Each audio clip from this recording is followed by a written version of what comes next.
we're going live. It says we're live. So if you guys can hear us, let me put this on gallery view. If you guys can hear us, just type llama lunchtime, because Diane just came up with that and I think it's hilarious and I love it. If you miss an L, you're disqualified.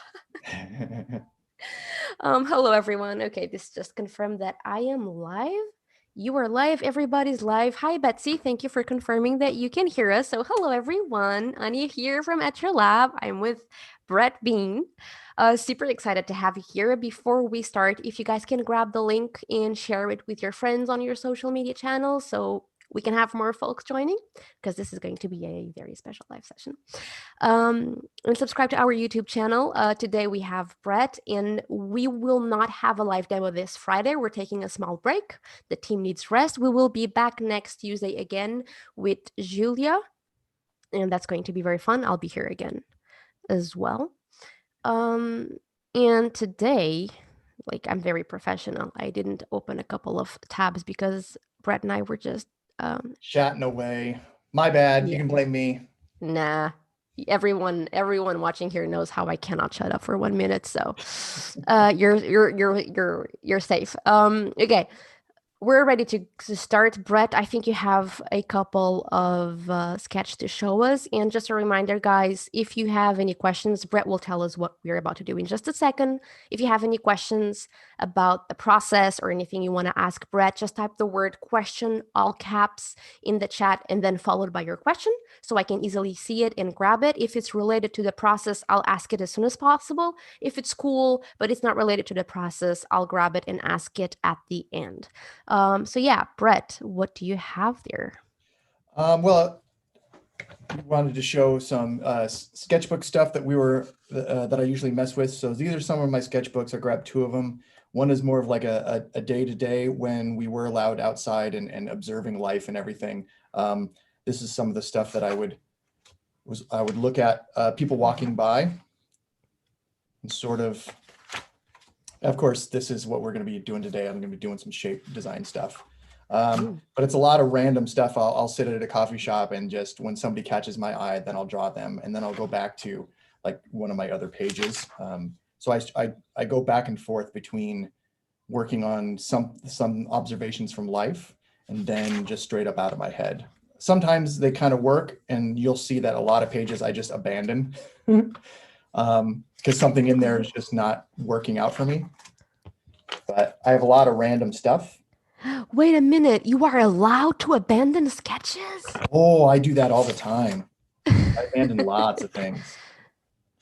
Abandon sketches, not children. That's my motto. And so I'll do like this just ended up like, no, there's nothing about it that I find interesting. So I just, pass it on. A lot of sketchbook pages. Anyway.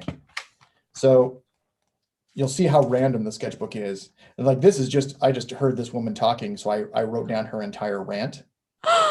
And it was great. I love it. Oh, she was so great. And she was like talking to me at the time because she knew I was drawing her. Never smoked, never drank, no heart attack, just these legs, I tell you. I got a rubber band on too tight. Shorts, I mean, it's just, she was a great character. So I just kind of like kept writing down as she talked to me. And then, yeah, just a lot of random stuff, orcs,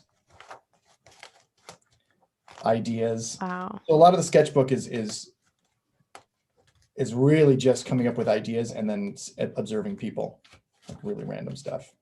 Some works, some unicorn from Last Unicorn, so, and then I have 2 different sketchbooks. So that's usually one that I have for my own observations and for my own ideas. And then this one is that first page was done by my son.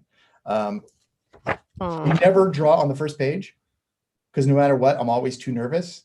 And so I always skip the first page because I'm like, it's going to be crud anyway. So I'm not even going to bother with it. So I've done it since I went to art school. Like I just always skip the first page. But so Finn drew on it. But this is like when I go, this is my vacation book. So wherever I go overseas, this is where I start to like observe. I was at the Irish Museum. And then again, I love listening in on conversations. They're some of the best things. Like this guy was hitting on a girl who was way too young for him. and just, Oh. see, love, you just got to get in there. And if you want yourself a drink, love. It's just some of these people are great. And like, this is me drawing. And then this actually happened. So I continued the drawing that he pooped in my coffee while I was drawing. Oh my God. There was a bird above. So I actually just drew him pooping in my, so a lot of these things are more of like a personal journal than anything. Trinity College, musical pub crawl was great. And I drew the guy who was at the pub crawl and stuff. The Guinness. So a lot of this was from that. And then little things like the bus driver would talk about, like Limerick is the capital of stabbings. I had no idea. Bog monster side story, stairs to the castle. Do you know keeping to the right side prevents the invaders from getting a full swing? That's why the stairs were always going one certain direction. So the defenders had a full sword swing. Oh. And the invaders never got a full sword swing because they were mostly right-handed, so they had to go across, and they wouldn't get That a full is so swing. smart. I Yeah, had so no there's like really idea. interesting things that like I pick up and on tours, and then I just kind of write it down in a simple little. Anyway, so So I'm sorry. basically, your sketchbook is like an icebreaker like tool. Yeah, it's like a nice little, like Kilkenny is also known as Marble Town because there's limestone everywhere. Looks like marble. So a lot of those kind of things. And French architects. So this castle that he made, he invited all these French architects, and he didn't want anybody else to have the same castle. So he beheaded all of them, and he put them on his castle that he made them Wow. make for him. It was like kind of crazy. So I was like, oh, that's the stuff I want to remember because that's just insane. So just a lot of random stuff. This was when I was closer to your neck of the woods, I believe. Haha. Pictures of Valencia. Yeah, that's closer to my country. Yeah. Mercat Central, Valencia. This guy got drunk and he just kept hugging me as I drew. He's like, oh, marvelous, marvelous. And he just sat next to me, kept drinking and kept hugging me. It was really funny. Were you drawing him while he was hugging you? Not at all. I did that. It was when I was doing this last page. So I was doing this, and then when he left, then I drew this to remind me of the two things that happened at the same time. So yeah, oh my God. my son's Amazing. a fire guy for the first time. Mm-hmm. So this is him just like Oh. shadow, and then he like would get on like I want to do that too, and he loved these little cornbread muffins. So this is New Zealand. The wood butcher, because he just cuts wood and he just calls himself the wood butcher, which kind of cracked me up. Yeah, when you think of trees as living things, oh my God. Yeah. So it's just lots of little tiny things about like what happened during those. And this was supposed to be the last couple of pages of the next adventure, and then we find ourselves in these times. So I haven't gone anywhere since. And then you're confined. Do. So like adventures at home. Yes, exactly. Homeschooling 101. Yay. First sketch, too tired to draw. Yeah. So sorry if that was, too awesome. much. No, everyone is just in awe. The comments are great. I will not just bring them all to you because we will never end the conversation, but highly suggest you check the live chat after we're done because this is all recorded. Excellent. Oh, this has made my day 1,000% better already. Thank you, Diane. So I think the first thing that we were going to do was a little bit of like a warm up because it's morning for me. This is usually what I kind of do is I start out. There's a couple different ways that I do a warm up. This is more of like a shape exercise and finding something out of that. I know a lot of people have done this in their art books and it's a big practice now. I got it from my mom when we used to go to church together. I was very bored at church, of course, like most kids. And there was two things that she used to do. She used to actually have a print pad, and she would jam her thumb in there, and she would just make shapes with her thumb, and I would make it out of that, or she would make those squiggle lines, and then I would make something out of that. So because I was bored in church, she would flip over the church program and always have something for me to draw on. So I would take the hymn book or the Bible, and I would just put that pad of paper on there, and I would draw. You made an upgrade to the Holy Bible. So I mean, there was a lot of Star Wars battles too. I like a lot of Star Wars battles too. But I remember my mom specifically doing this, and then I just kept doing it. I just kept like making it. So this is like an advanced version of that. So I use the Copic wides, Copic, I'm not sure how you want to say it. Me I neither. different ways. Kind of Banana, like, banana, potato, potato. yeah, exactly. So whichever way ones, I use the fat wides because as a shape tool, it's not something I would normally do. And because this is Mhm. an exercise in sort of getting out of my comfort zone, like I'm used to only using this. So I'd sculpt my shape with line, and then it would be very similar to the other shapes I normally use. So I use this one to kind of break me of that mold and sort of, because practice is not supposed to be normally live and in front of people. It's supposed to be, screwing around and sort of failure on purpose to learn Mhm. from. Because Mhm. successes usually don't end up being anything other than they just go in a drawer or, but failures you usually learn a lot more from. So I Mhm. usually make this exercise more of that. It's more of like putting myself out into a spot and go, oh, how do I get out of this? So since we're on the monster theme, I'm gonna do some of my favorite ones, which are like little goblins and orcs and stuff. Mhm. It's my And if default. you guys want to hear more from Brett, we talk about failure a lot in our latest podcast episode, and I'll put the link in the chat if you guys want to check it out later. Are you saying that we have a theme? Failure is our theme? Oh my gosh. We make failure positive. We're the best. So a lot of the times, like I'll just kind of start with a shape.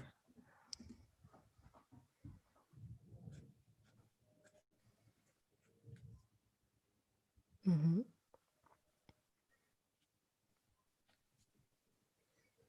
You look at the shape and you immediately have like an image. Sometimes, Mm. and sometimes when I have that image, what I'll do is I'll try to do the opposite of it. Oh. Again, because once you've drawn enough and you have a portfolio and you have a website for people to go to, the point is no longer to just make another portfolio piece. It's to surprise yourself or get you to think differently because you're going to come across a problem or a client that isn't solved easily by the same lines or the same methodology. Mm-hmm.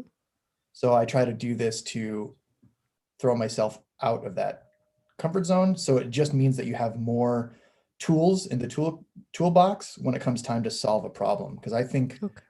a career as an artist is different. Like hobby, you can kind of do whatever you feel like, right? Because that's the Mm-hmm. beauty of sort of going at your own pace in your own way.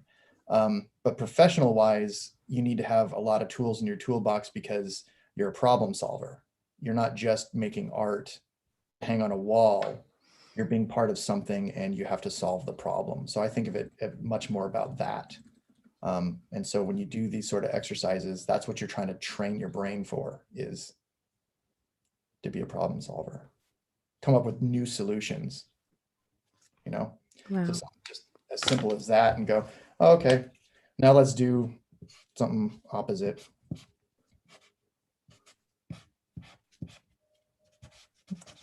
Oh, I see Count Dracula right there. Oh, you do? Yeah. I can see that.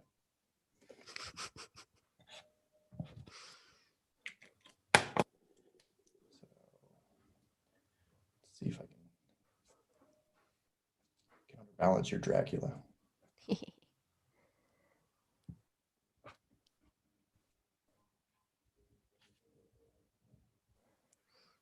For now, he's using the Copic wide markers.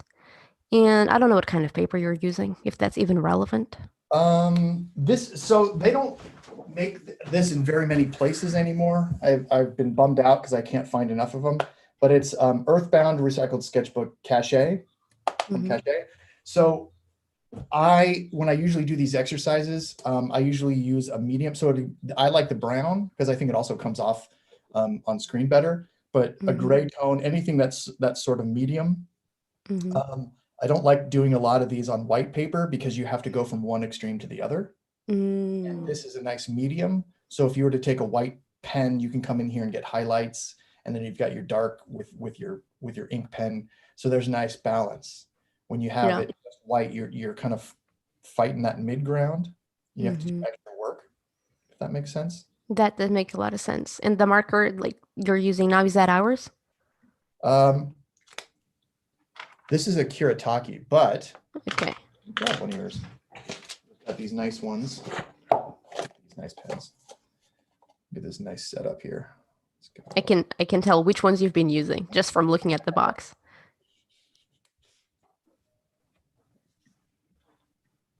Yeah, sorry for asking all of that. Just grabbing the chat.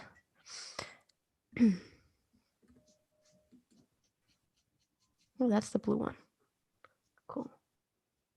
Ho, ho, ho.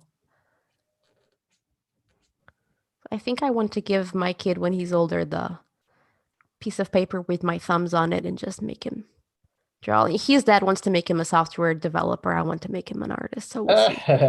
I'm pretty sure he's going to end up doing something else. Yeah. Yeah, my son keeps saying he wants to be an artist. Aww. I'm like, oh, you're a little young to choose that now. You might really get out of that. You know, it's pretty young at 5 to hold on to that same thing. So maybe he will, but well, at 5, I wanted to sell ice cream just so I could eat a lot of them. So exactly. That didn't come true. I wanted a pet so bad. I was like, fine, I'll just be a veterinarian. That didn't work out for me.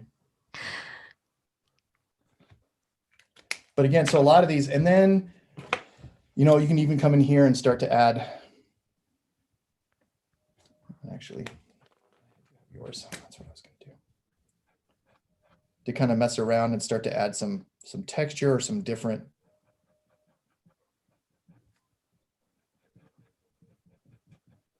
designs, especially since this is a warm up and supposed to kind of get my mind and my hand flowing. Come in here and start to add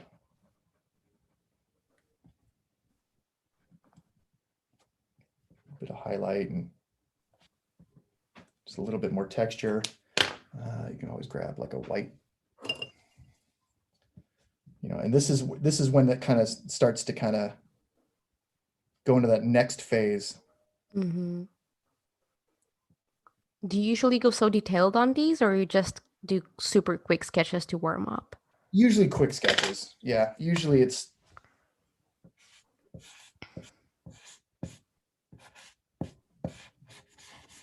let's do a big guy.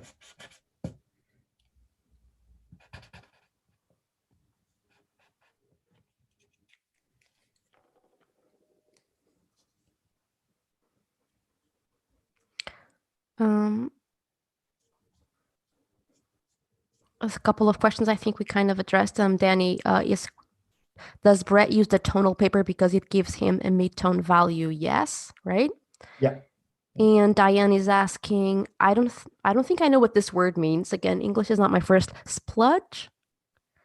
Sorry if I missed this. Is the spludge of fat Copic marker just really a spludge and then we're finding whatever in that? So I think the spludge is like the different in tones when you're doing the...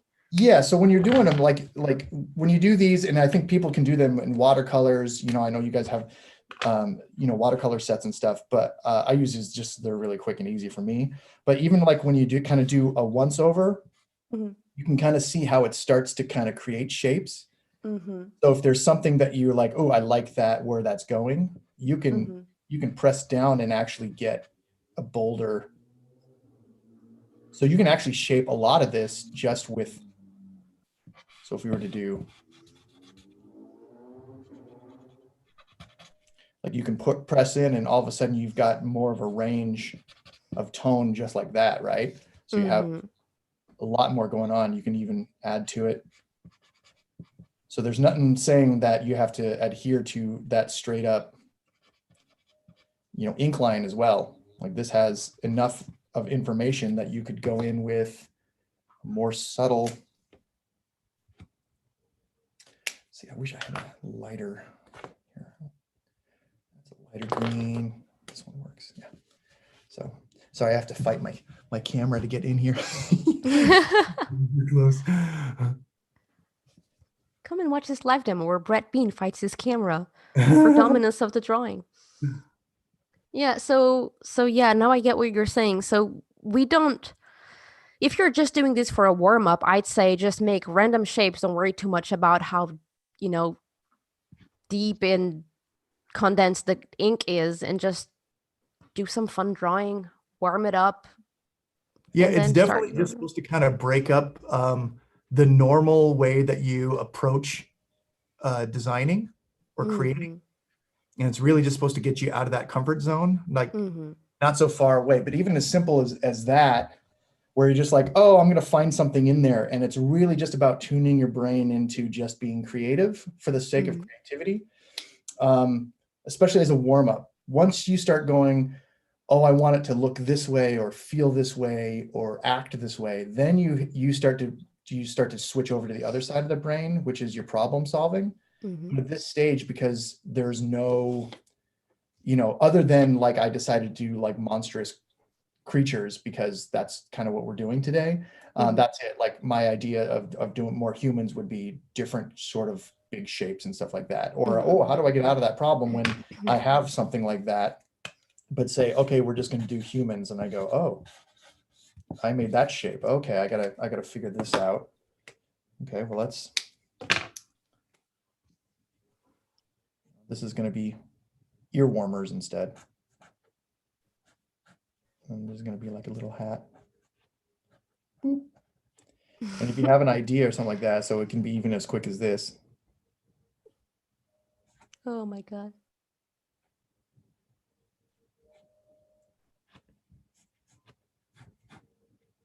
Exactly, Diane. So Diane is saying she does this with watercolors. Yeah, you can definitely do some watercolor splutch, my new word of the day, But I and like grab I think yeah, splutch is a good word for this. yeah, just spludge watercolor everywhere, then grab a marker and try to come up with shapes. Definitely. What are you guys going to do today? Oh, I'm going to go splutching. Yeah, there you go. We got come on, dictionary. We need the word in there right now. Yeah, Pre also do it with watercolor. So yeah, you don't have to do it with markers. You can do it whatever you want. I'm doing that with my baby's foot with ink for kids. I just plunge his foot and then I come up with Christmas trees and snowman. Do you Yeah, want it to build really a is just a nice snowman? way of kind of tuning your brain and just being creative, no purpose. A lot of the times we have purpose, and so everything's kind of driven towards that one idea or that one. Hmm. But this is a great exercise because it has nothing to do with that at all. So it's nice. Okay. Shall we start with the creature station Let's creation? do it. Okay, guys. Okay, this is the fun part. Okay, let me open my image. We're gonna create a creature, and you're gonna help us create the creature. So first off, tell us in the chat: would you like this creature's body to be a circle, a square, a rectangle, a triangle, or nothing else? Yeah, pick. The chat has to roll now. And I'll keep on talking because of the delay. After you select the body, and I will select randomly from the chat, by the way. After you select the body, again, circle, square, rectangle, triangle, tell us if the creature should have 1, 2, 3, 4, or plenty of eyes. After that, tell us how many limbs, 1, 2, 3, 4, or many. The answers are coming in the chat. I'm going to grab something really soon. So after we have the body, the eyes, and the limbs, we're going to choose 2 extras. Okay, I'm going to start scrolling and stopping somewhere. And the body should be a triangle. Okay. Now let's pick the eyes. And by the way, the extras are, because there's probably where you are right now. Thank you, 30-second delay for nothing. The extras are horns, spikes, claws, creepy, teeth, tail, furry, tentacles. You have to pick 2. Okay. Let me see what this lands on. 4 limbs. Sue, from Sue. And the eyes, let's see if I land on the eyes. 3 eyes from Linda. 3 eyes. Okay, Okay. so the extras, and I'm going to say the extras again: horns, spikes, claws, creepy, teeth, tail, furry, tentacles. Pick 2. You can just pick 1, and I can just pick 2 from the chat. I'm going to do that. I'm going to pick the first option from 2 different people. So we have a bunch of folks chiming in. And horns. And the second one is antlers. No, that's horns. Wait, didn't count. Tentacles. Tentacles. Oh my goodness. This is gonna be fun. Okay, so we have a triangle body, How many eyes? There you go. 3 eyes. 3 eyes, 4 limbs, triangle body, horns, and tentacles. Okay, guys. Woo! All right. From Allison. Tentacles from Allison. Okay. Let's What are you thinking right now? How are you gonna solve this? I am thinking like this is going to be impossible, but we will make it work. This is a very interesting challenge. So my triangle shape is I want to have movement. So I'm actually going to curve my triangle, and I've got my tentacle things going on. Okay. So what I'm going to do is I'm lightly sort of throwing in.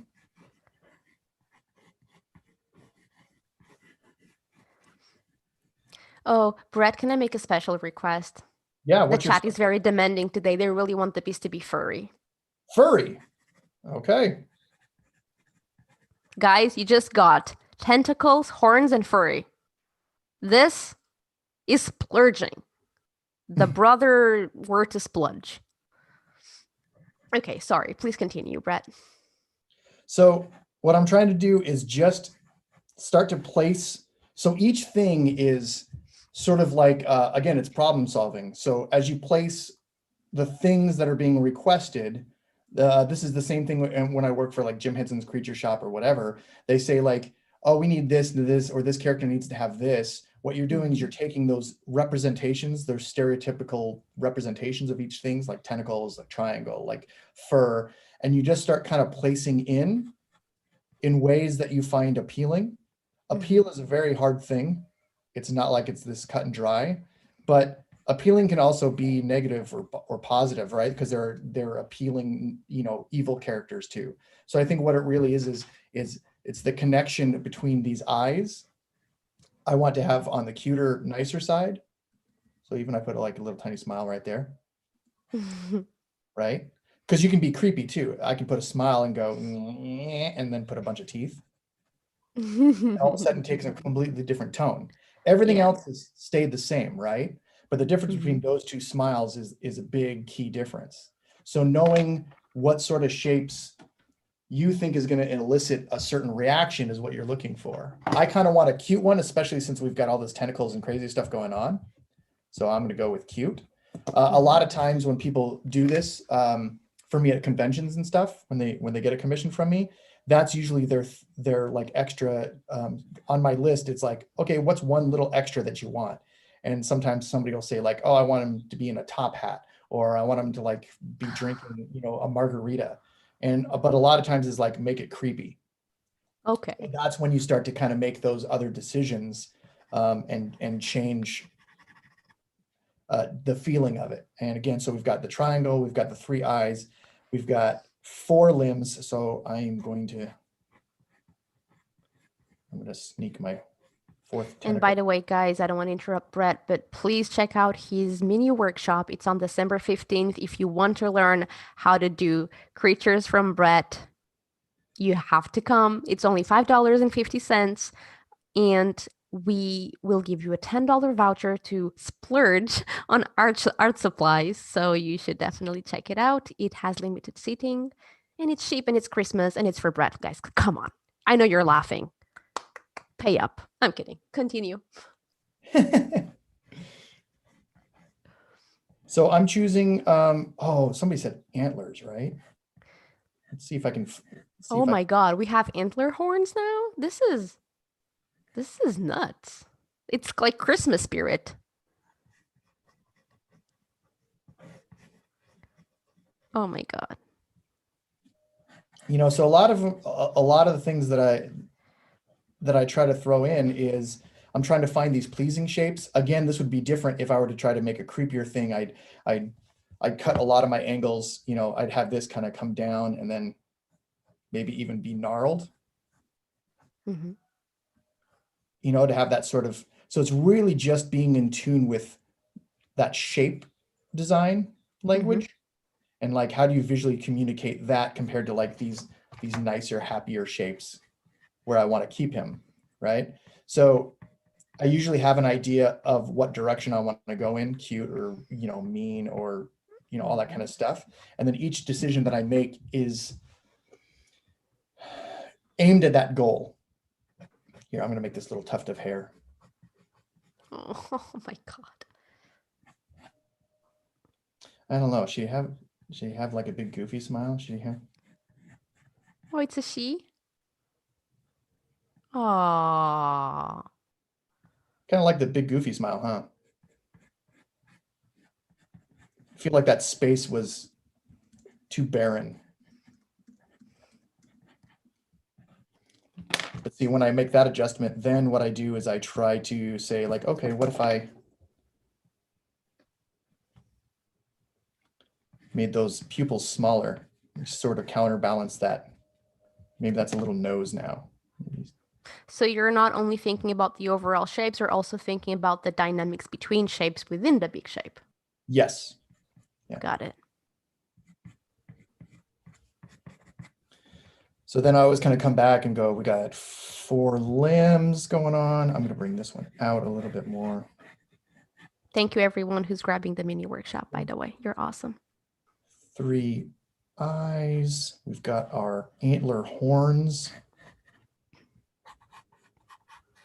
I want this to come out. I want these to be big, bold shapes.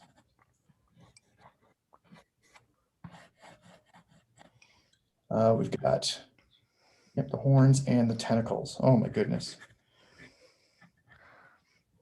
So now this is when I've placed everything, this is when I kind of take a step back and see flow wise if it sort of works. This is one of the crazier critters I've actually had to draw. There's a lot of different variations. I would say some of them even fight each other, but I think we're making it work. Mm-hmm. I think you're making magic. You can be my life coach. I'm going to have you talk to me every day I go to work. Yeah, it could totally change jobs. No problem there. I'm sure Etchr wants to hear that right here on your... This was a joke, by the way. Please don't fire me. I'm kidding. Mayday, mayday. And see, then I kind of experiment and go like, okay, can I get eyebrows in there and can it still maintain that sort of cute?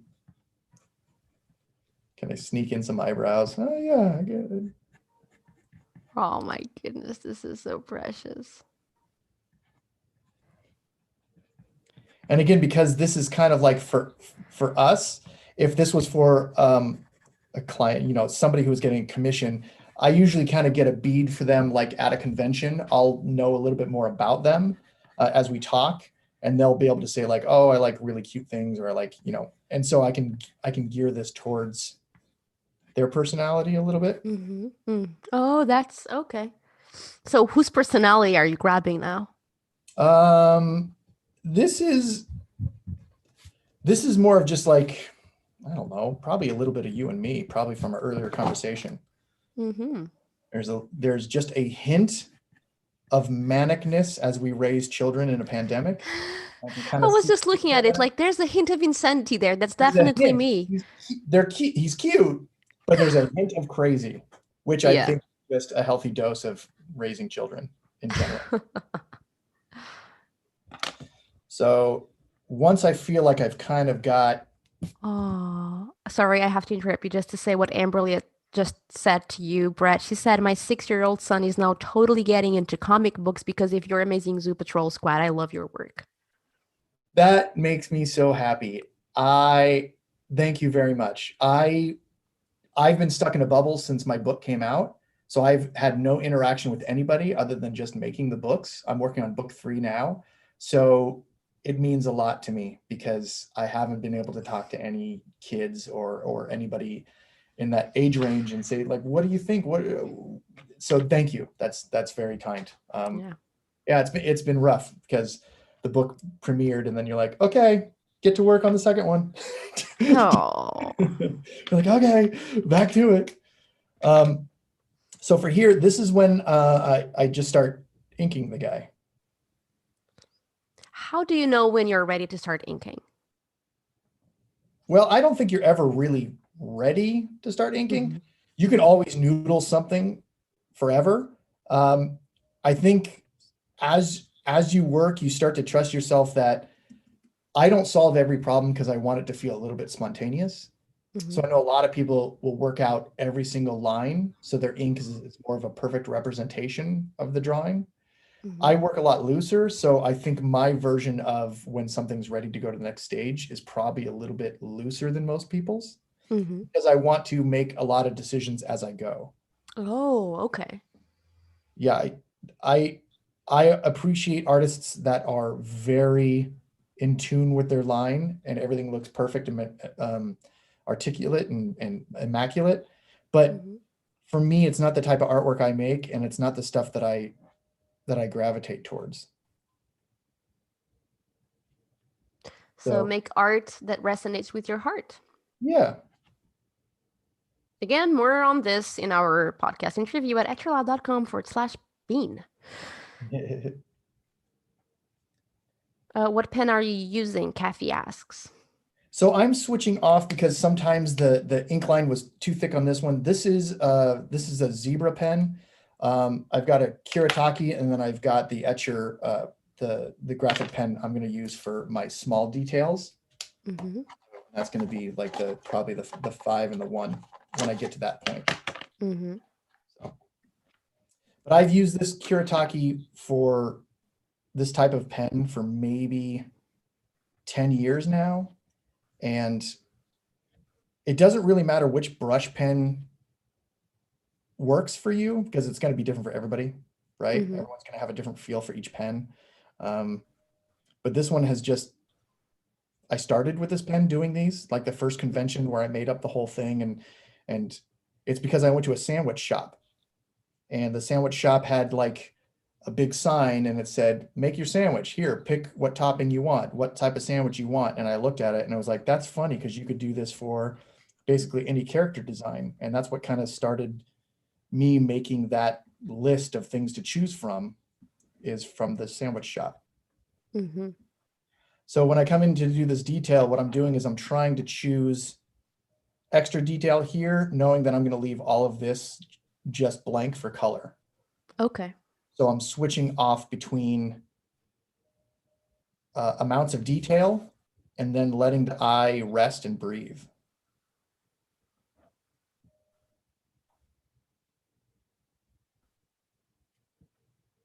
So does that mean that you add color when you have less pen details and let the color breathe by itself? So it's like a dance between color and line? Yeah, it's going to be a dance, and then I'll add like, light highlights and stuff like that. But it's mostly at this stage, I take each stage separately. So I'm not Mm-hmm. really thinking about color too much. I'm trying to Mm-hmm. think about just this stage, which is if everything was detailed everywhere, nothing's important, right? Exactly. It means everything is it. So right now what I'm trying to do is like, hey, I want you to look at this. And then this is sort of like a collected jumble here. And then I'm just gonna get lighter with the tentacles again. Yeah, you're Here, directing the eye of the here it's viewer through the yeah, detail. it's really sort of like leading the eye to the face, which is primarily what people, look at. Mm-hmm. I'm That makes a lot of also, sense. I also dance around. So there's no rhyme or reason why I dance around. Mm-hmm. It's just The one way you part do catches my things. eye and I go, okay, that decision I feel is kind of done. So let's go ahead and nail it in. Mm-hmm. When I see an area that I'm not sure about yet, that's usually when I hold off. I kind of go, well, I'm not sure how far do I want to have these hairs come down. Let's go to a spot that feels like it's like I'm ready to answer that problem. And that's what the Okay. inking stage is kind of doing, right? It's answering that design problem.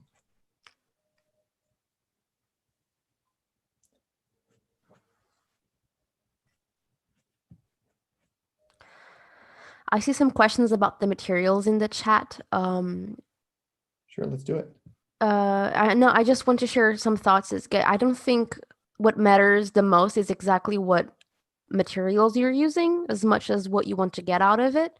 So for example, Priyanka, I don't know, I'm calling you Priya, I don't know if that's okay. Priyanka asks, could you add something less water soluble for the outlines, such as black Posca pen, but the pens you're using are not water soluble, right? Um, No, no, I think you would have to research if you're going to do like watercolors. I'm going to use marker pens, so there's Hmm. less of a problem for me. Yeah. But I think, yeah, if you were to do this like with watercolor and stuff, yeah, you'd have to. And usually I have one whole sheet of paper, to devote to making a bunch of different marks and seeing which Hmm. ones bleed, which ones don't, see Hmm. which ones work in harmony together and which ones Hmm. don't, because there is a big difference between, even if something works, if they work well together, or does it sit on top of it, or does it sit in there and then bleed, or does it Hmm. completely bleed out. Also, if you do watercolors and it dries and you draw the brush pen on top of it, you got no problems. So if you did the Yeah. pencil and then you did your watercolors, let it dry and then do your ink lines, you'd be fine. So there's lots of different ways to approach the problem. Exactly. It Yeah. depends on what you're using. So if you are using watercolors, Priya, you could use the Etchr pens because they are not water soluble. They're perfect to use in combination with watercolor. And what Brad is saying about how the pen behaves, also, guys, remember that pens behave differently depending on the kind of paper you're using. So a pen might not bleed in one kind of paper and might bleed on the other. So if you're doing some tests, make sure to use the same paper that you're using for the final piece. Yes. Or in your first ones, treat it more like that exercise that we were doing. Don't go full in And like you're doing one design, Mhm. make a couple different ones and try different experiments, and then go, which one feels best, which one, and again, there's no right or wrong, which one feels like what you're trying to get out of the artwork. Great question. That came at the same time you did something with the art. So you're rotating the drawing. Why? To get a cleaner line, the Hmm. way my hand naturally draws. So my hand wants to do this and then wants to do this. If I Hmm. left it like this and then I try to draw my wrist does not feel natural doing that, Hmm. but it feels natural doing it this way. So I just turn it a little bit and then do it. Yeah. So like this line, I know that I'm going to go straight down and my wrist isn't going to move. It's all in my shoulder. So I can just come over here and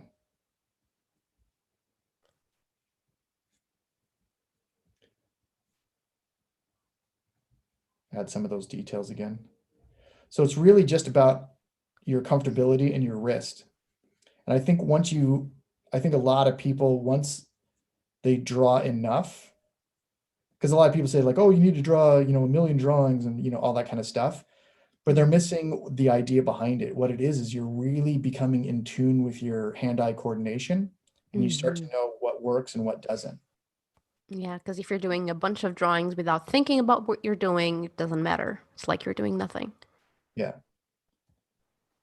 So a lot of the times, I don't even notice that that's what I'm doing. It is just an underlying thing that happens. I didn't know I did that until you pointed it out, honestly. So like this, I know these lines here. I want to get sort of that like, See, another question. yeah. When do you go thin? When do you go thick with the lines? Ooh, that's a tough one too. Because this is more about a swooping feeling. Hmm. It's usually at the end of my line. I kind of know where I'm gonna end with my line. And so I know when I come down here, I'm gonna thicken it out here. So there's usually a couple of different ways that people think about doing it. So it can either be part of, if you had a design, you're like, here, this is my design. It's a little piece of toast, right? So Yeah. some people say like, okay, it's part of the overall design. So all the lines inside are going to be thin, and all the outline going to be thick. You've seen plenty of designs that has that sensibility, right? Whoop. Hmm. Um, for these guys, because I'm not using it as more of like an icon sort of a thing, what it is if we go back to our little toast guy, what it is it's really just creating a little bit of rhythm. And it's usually on the bottom to create a little bit of heaviness and shadow.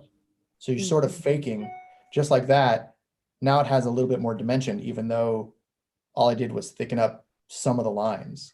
Hmm. But hopefully it comes across as a little bit more dimensional. So as a general rule, if you want something heavier or weighted, the line will get thicker, and then thinner when it's lighter. Yeah, So that does make sense. that's the general rule of thumb. Every single rule can be broken and has successfully been broken. So I try to take it as a starting jump off point, but it doesn't mean that that's it. You do it this way Yeah, and that's the way it works. yeah. So Yeah, sometimes it also has to do with the lighting, I guess. If you want to make it clear that the light comes from a certain space, maybe the lines are thinner because of the light. yeah, because then you can come over here to Mr. Toast. I love how you're using a toast too. It's breakfast time. So you use a combination of thick and thin lines and you're like, oh, this is a dark toast. This is evil Mr. Toast. Oh my goodness. He's burnt. Oh my gosh, he's burnt toast man. Uh-oh. Bad See, for your health, guys. Don't eat it.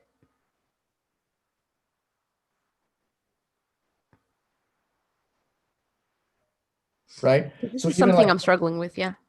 yeah, so the shadow is another one. So generally, because this guy was going to be colored, I wouldn't do Mm-hmm. the shadow version of it because I Mm-hmm. want it to be bright, Mm-hmm. you know? Makes sense. Guys, if you want more of these tips, and if you want to learn more from Brett, again, please enroll in Brett's mini workshop. It's only $5.50, and you will get a $10 voucher to use on Etchr Art Supply Store. You can use it on our fine liner. Actually, I think we're nearing, I don't know. I'm not sure if at the Cyber Monday, we were on Black Friday until yesterday. I don't know if we still have anything going on. If we do, it's still on the banner of the website. So check it out. You will get the voucher immediately after purchasing the workshop. So give it some thought. I'm pretty sure you'll learn a lot from Brett on his workshop because the workshop is a little bit longer. So yeah. So Priya, if you'd like to learn to paint light and shadows, that's where the workshop is more geared towards creature again because these creatures are awesome. But definitely we might touch that topic during the workshop because we will add color to this little fluffy tentacle antler looking thing. This thing we all created together. Yeah, this is what happens when all the llamas get together to create something unique. It is unique indeed.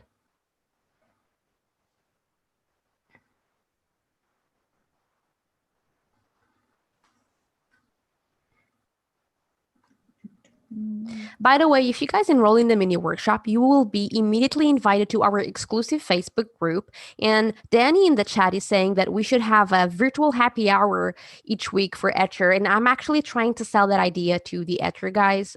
So we might have some hangouts just to do art and talk. And so, yeah, if you do enroll in Brett's workshop, you will be in the Facebook group that will maybe have some fun hangouts. So there you go. Another reason for you guys to grab the workshop. Hashtag assuming someone wants to hang out with me and paint. Oh my goodness. Right, I'm to the point where I feel like I can start coloring. Mm-hmm. So I've got my giant bag o' pens. And when I do marker stuff, I generally work from light to dark, like watercolors. And again, I did it this way because I was doing these at conventions, and there's no way I would be doing watercolors at a convention as people come up and buy stuff and bump the table and all that kind of stuff. So this entire process has kind of happened out of just pure necessity of life. And then it's kind of fun because then kids and people come by and they see you actively making art and they're like, what is this? And then, starts a conversation, all that kind of jazz. Mm-hmm. So let's see, put this comfortably somewhere. I apologize. This off to the side. All right. And I'm going to grab that other piece of paper. This is going to be my warm up is going to be my little test pad, because a lot of these have dried up.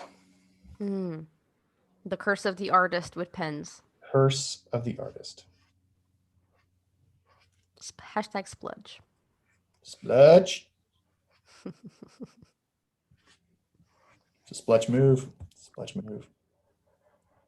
And by the way, I was talking to Brett about having some of his art available for online prints on our shop. So you guys keep an eye out for that. We haven't added the prints there yet, but I think we might soon, right, Brett? Yes. So yeah, so soon you'll be able to grab some really cool digital prints from our online store, and you can have Brett's artwork at home or on your phone or wallpaper of your computer. Because we make like a bundle with a wallpaper for your phone and computer and a digital print for printing. Gosh, I don't even have that. It's amazing. Oh, Brett, when you come over to Portugal, we're going to spludge on wine. Totally spludge. I think this word can be used for so many things. I really right? Diane is a genius. Okay, what are you thinking as you make those marks? So this was one of those happy mistakes where I was like, oh, this kind of lines up to be a nose. I think I want to keep that. So I may end up, when I come back and do a second round of colors, that's the one I'm going to remember. I think I'm going to use this blue as the base. So what I'm thinking is one, what is my base color going to be? You know, and I'm thinking of the feeling of it. What's it, you know, happy, sad, angry. So a lot of those things come up with, you know, your color choices. Mm-hmm. Also, because I want to keep it going, I'm grabbing pens and making sure that they work. But like I'm going to go a little bit darker blue. I'm going to start to bring that up in here and sort of make that lighter blue.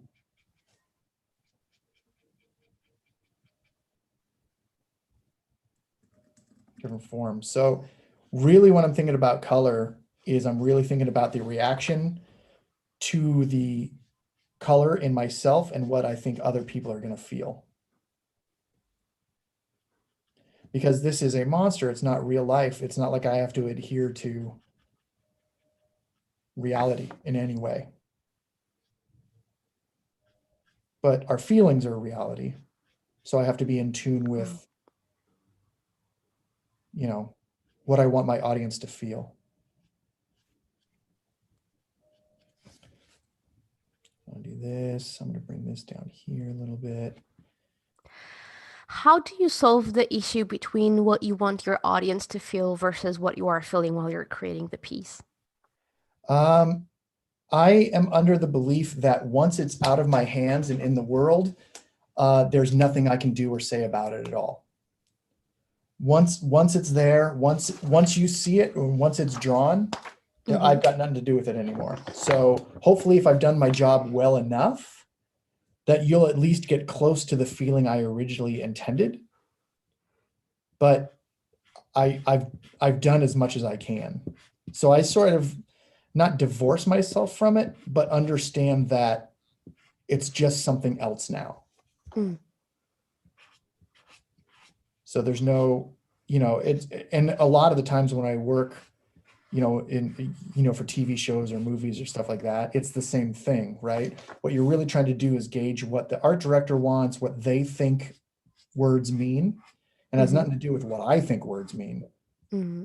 I have to draw what they think it means. Mm-hmm. So I've gotten a lot of practice with just like saying, okay, this is what I think make it darker means, but that doesn't necessarily mean that's what they think it means. So I have to figure out what they mean by darker, what they mean, you know, is that a feeling? Is it like, oh, darker as in creepier, or literally darker? Is it, you know, an actual darkness? So there's just a lot of things you have to navigate. And so I feel like once your art is out there, you've done the best you could to nail what you were going for and live with the consequences, move on with life, and that's it. Yep. I'm not too precious with my stuff anymore like I used to be, Mm. just because I've been doing it for so long and everyone has opinions, especially now that we're all online. Everybody has an opinion. Everybody always has an opinion. They just have a way to voice it easier now. Yes, they just didn't have a soapbox. And Yep. How are you planning? You're adding a darker blue, or I is am. that the same blue? Okay. How are you planning those shadows? So just like the lines that the thick to thin, Mm-hmm. so you can't tell that I'm pushing down harder, but I am. So I'm pushing down and then lightening up. Oh. So that's what it kind of looks like.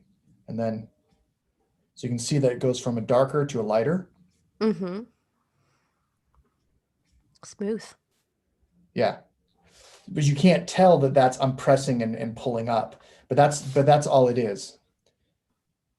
And so with that darker color, I'm using it both for the design to make it feel like it's got fur, right? Mm-hmm. And also a little bit of the shadow because I'm not doing that shadow in the inking phase. I'm doing it in the color phase. So I can come back in here, and this is the same blue as up here, but you can come back in here and darken up.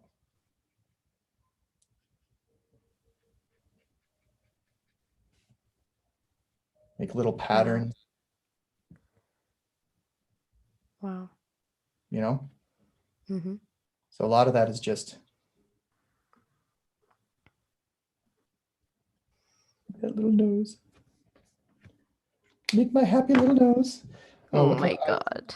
do you think? Like, like some pinkish purplish eyes? Oh, that might be fun.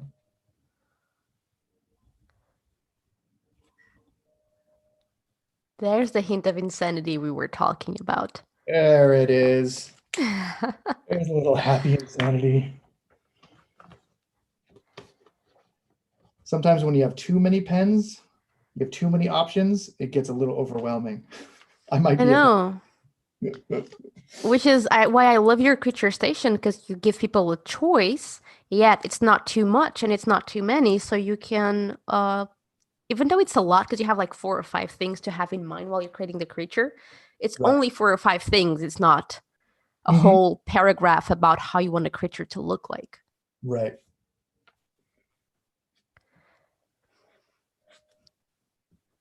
Someone saying the creature looks like someone they know. Thanks, Nice. Allison. I would love to see the picture of the person next to the creature now. Mhm. And thank you, everyone, for the super nice comments about our sketchbooks. We are working on a new sketchbook. I cannot say much yet, but actually, we're working on 2 new sketchbooks.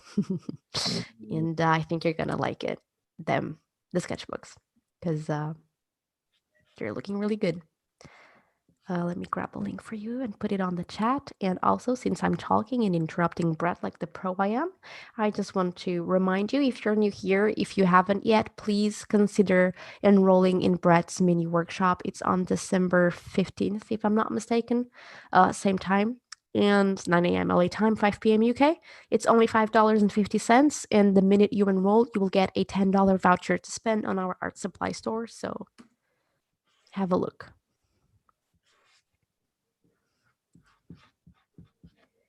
So I left the brown in there to kind of be a little bit of a highlight without being the white highlight I'm going to add later. I probably wouldn't do that in the first 20 of these I made, but because I've made so many of them, I sort of know that cheat code for myself. Mm-hmm.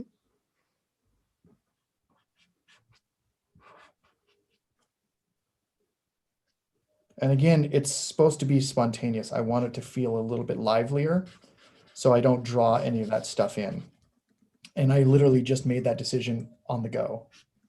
So it's really just learning to trust yourself. The reason I draw so much all the time is so I can trust myself to make these decisions. Because a lot of times when I was starting out, I would look at the blank page and go, oh my gosh, I don't know what to do, and just freeze up.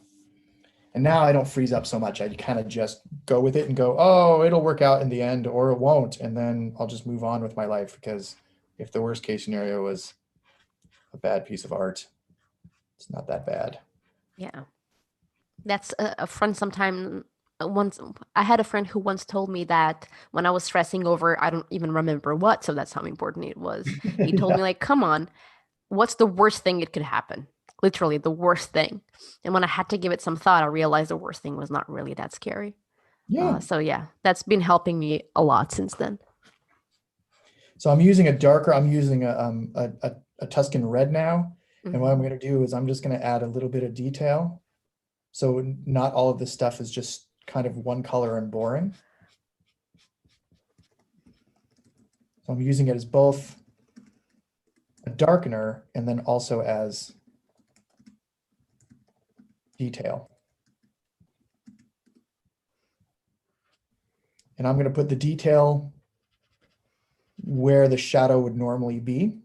So it actually does both things for me.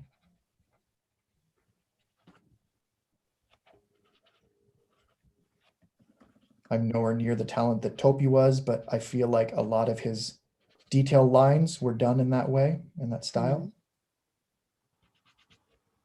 where he used it in so many multiple ways that in my silly monsters, I kind of want to do it too.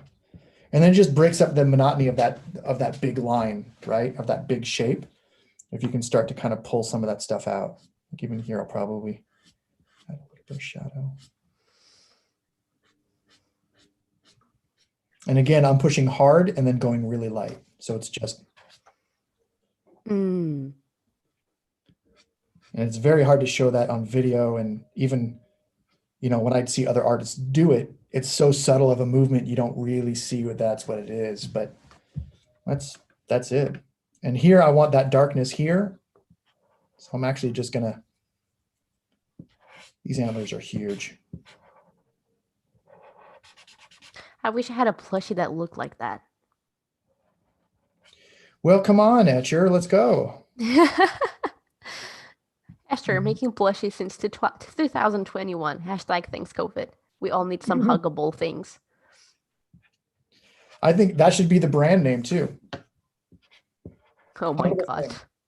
Oh my goodness, that's hilarious and sad at the same time. I don't know if I should laugh or cry.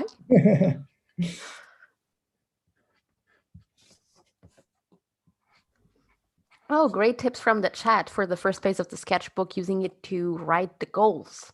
So you can incorporate your goals into your paintings. That's really nice idea. Yeah.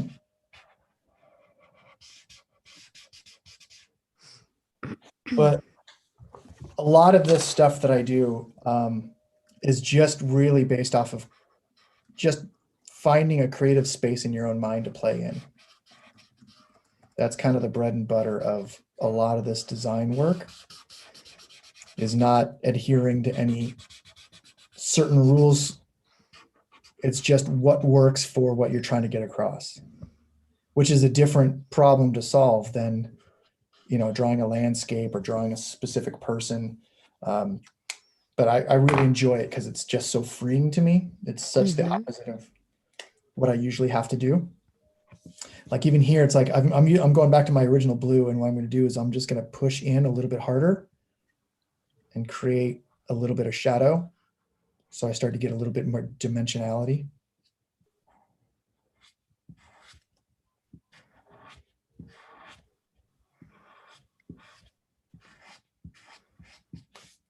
All right, so now I got a little bit of curve and a little bit of more lip going on. Mm-hmm.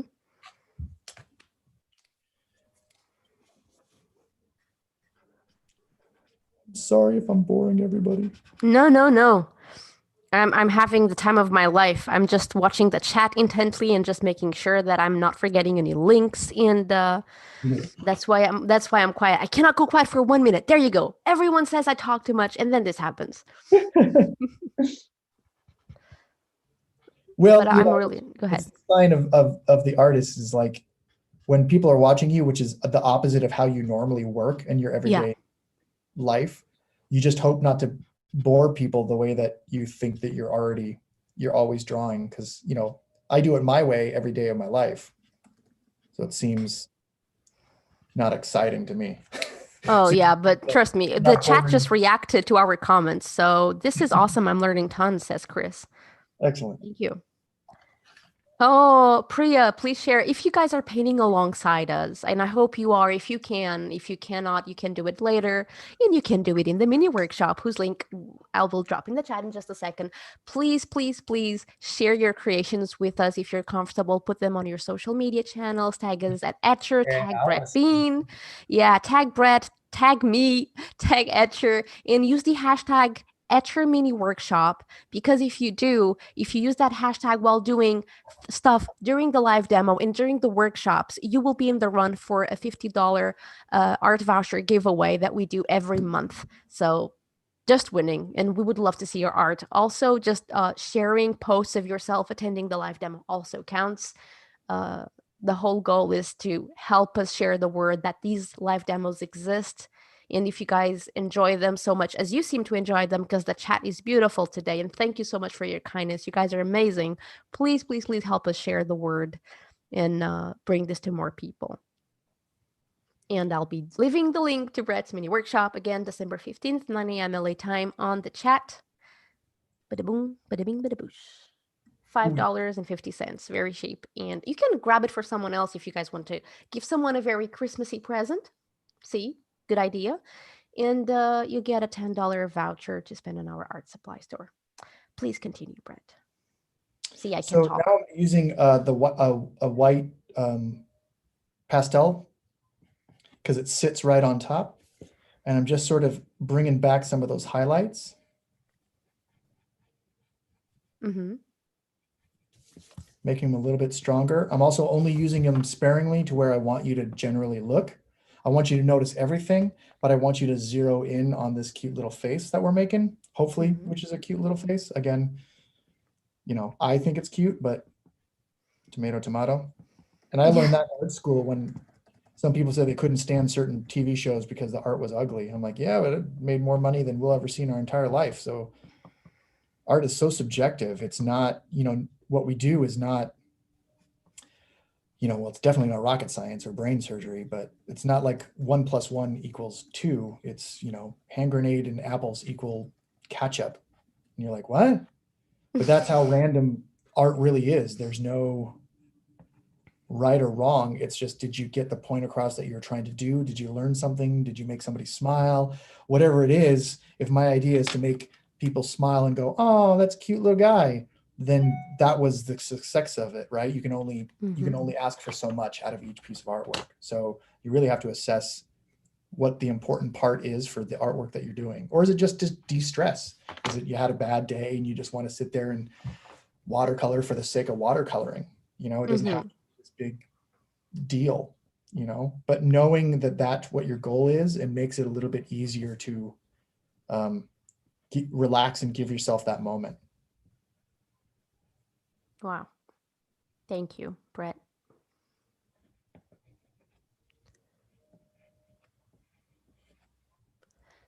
And I'm loving that a lot of you are doing this on our Etchr product. So I'm very much looking forward to see these monsters on postcards or sketchbooks with our watercolors, whatever. Please share them. This is going to be fun. Because I want to see if I'm very curious to know if you guys made the exact same monster or if you try to make your own creation with the same combination of, monstery things. I could not come up with them. Kids, this one works with them too. This is a fun one, like having them, like you give them prompts that for them to draw, and then they give you prompts and you're drawing together. It's another way that I've done it with my son is Art for everyone. Yeah. When my son says anything other than batatada, I will ask him what he wants me to draw, and we'll have a bunch of fun together as well. Me, it's always living cars. I have to draw a lot of living cars in Star Wars. Star Like, Wars, you did parenting like, right. it's not alive. It's not alive. Like, okay, all right. Here's the eyeballs. Here's the face. Oh my goodness. And again, I'm going in with that same red, and I'm just going to sort of punch up the Okay. shadow just a little bit so it has a little bit more dimensionality. Exact same color of the antlers, right? You're just doing another layer. Yep. Just Okay. pushing in a little bit harder so it takes the ink a little bit more.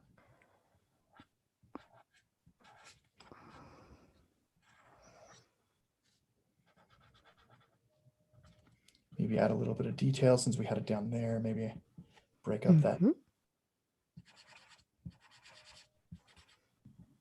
I'm just grabbing a couple of questions that I have saved for the end. No pressure, by the way. We're good. It's only 10 minutes past. We can definitely go a little bit longer if you have the time. Betsy had the question earlier. She was wondering if you put something between the pages of your sketchbooks when you use markers. I usually take, so remember, I don't know if you're here the whole time, the first page is usually one I leave blank because it's always bad. That's the page I rip out. I know it's just a mental thing because it means the next page is actually the first page, but just give me a break. So I rip out the first page and I just fold it underneath, and then it continually is that page. So usually it ends up being a very ugly, I don't think I have one with me, but there's usually one page with like lots and lots of different marks because it bleeds through. So yeah, so I usually have one page that I will do that too. And it's Makes usually sense. so. But like here, I like my drawing desk actually having a lot of action and a lot of stuff on it. It tells a story, so I let it bleed through on this because it's part of its journey. I'll come in here and add a little bit more of that darker tone, give it a little bit more depth.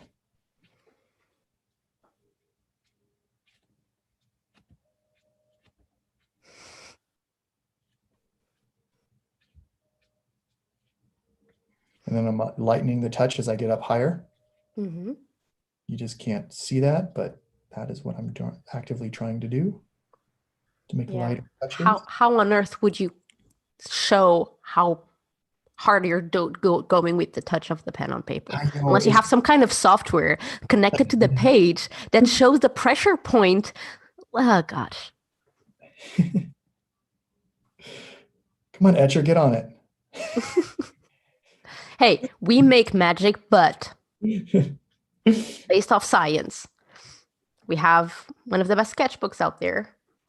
We have great pens. We have a bunch of really cool stuff coming out this year. Shiny watercolors and other things. And yeah, but hey, magic.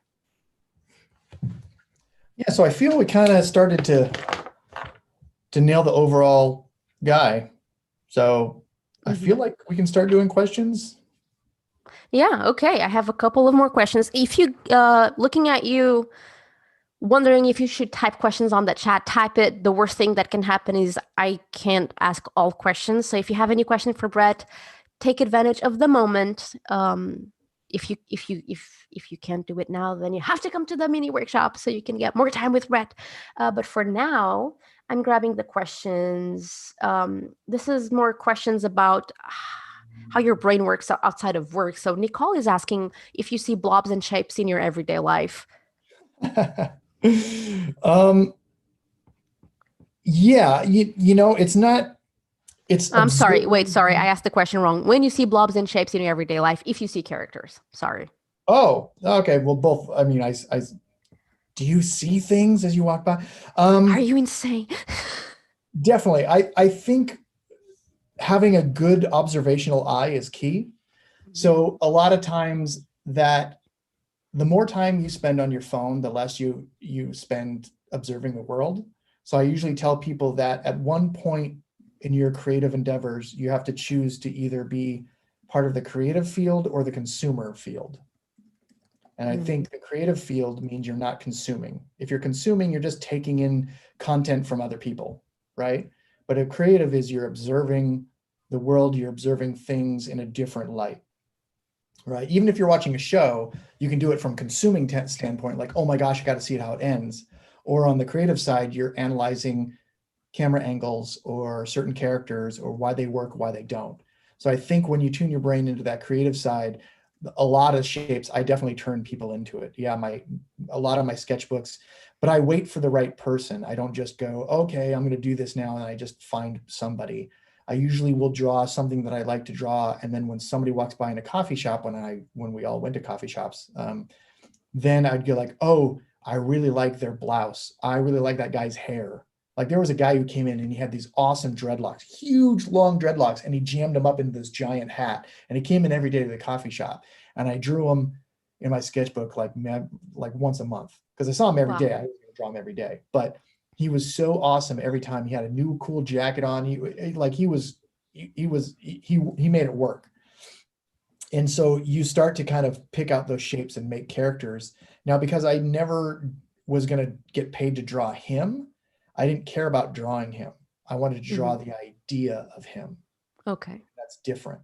I was just like, oh, what are the things that you like about them? Like I said before, it's like, oh, if somebody came in and they had a really nice walk, or they had a really, very strong posture as they were waiting for coffee, that was the important part. That's what I drew. It wouldn't be drawn them. It would be like the idea of them. What made me look at them? What made me observe that tree or that bush or that really cool rock sculpture? You don't have to draw that thing from observation. You draw the feeling of that thing. Wow. So, Yeah. Why does it speak to you? yeah. And this is, the way artists see the world. That's what makes the piece valuable, I think. We talk a little bit about that in our podcast. Guys, you should definitely, if you're watching the stream and you're enjoying it, definitely watch the podcast. Listen to the podcast interview at etcherlab.com/bean. I'm pretty sure you enjoy it. I hope you do. I hope so. Okay, we're running out of time. Is the creature pretty much done? Yeah. I'm noodling away, but I think we got the 4 limbs. We've got the triangle shaped body, the 3 eyes. We got antler horns. And so next time someone tells you triangular shapes are for mean, aggressive creatures, you can show them this image and say, not necessarily, friend. Not necessarily. The rest of the shapes, like you can make anything out of any shape. You just have to figure out what you're trying to say and aim everything else towards that idea. Awesome. Okay, and that's a wonderful note to leave. I'm just gonna get our faces back. See, my face is not dark anymore because I got new lamps. So everybody, thank you so much for coming. Here's the link once again for Brett's mini workshop. It's on December 15th at 9 a.m. LA time for $5.50, and you get a $10 voucher to spend on our art supply store. If you've been watching this, if you like it, please consider subscribing to our channel. Just click on subscribe right there. We have these 3 times a week now, starting this month. So yay, December. Not everything is bad about 2020. So next workshop is going to be Sunday. We're skipping this Friday, but we're coming back Sunday with Catherine.